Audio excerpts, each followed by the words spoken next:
Zebur 19. munaccat. Eriş jakarla Xudoning şan şerifini, osmon namoyon qilar uning ijodini. To'xtamasdan so'zlashar ular har kun, ta'riflashar Xudoni kecha va tun. İşletmegen bolsumu gerçi ular tillerini, chiqolmagan bolsumu gerçi ular unlarini.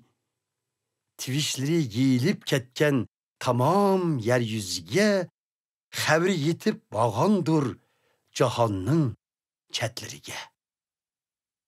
Quyosh uchun bir chetir tikkandir Xudo osmonga. Chiqar undan quyosh o'xshab to'yi bo'lgan o'g'ilga. Şatlınar o, o'xshab go'yo yugurishga chiqqan palvonga.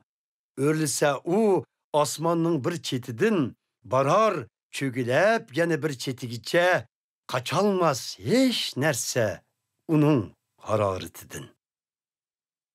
Mukammaldir Parvardigorning ta'limlari. Yenglar u inson vujudini, ishonchlikdir Parvardigorning farzlari. Dono qilar nadonlarni. To'g'ridir Parvardigorning ko'rsatmalari. Shotlandirar qalblarni. Uchuqdir Parvardigorning amrlari.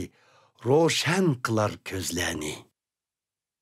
Pokliqdir ixlos qilish Parvardigorga. İxlosmanlik davomlashar abadiyga. Barhaqdir Parvardigorning hukmlari. Odillik singandir ularning har biriga. Qimmatdir ular oltindan, hatto barcha sap oltindan, shirindir hasaldan, hatto hara ko'nikdan, tamchigan hasaldan. Shundaqla ogohlantirar men bandangni, chin turg'uvchi bularda olar katta inomini.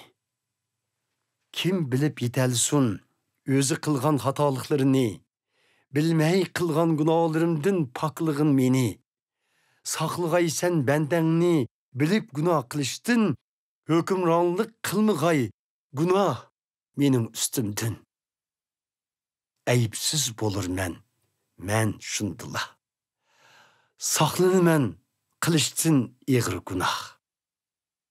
Ey Parvardigor, qo'ram tishim va nijotkorim, xush qilg'ay seni so'zlarim va xiyollarim.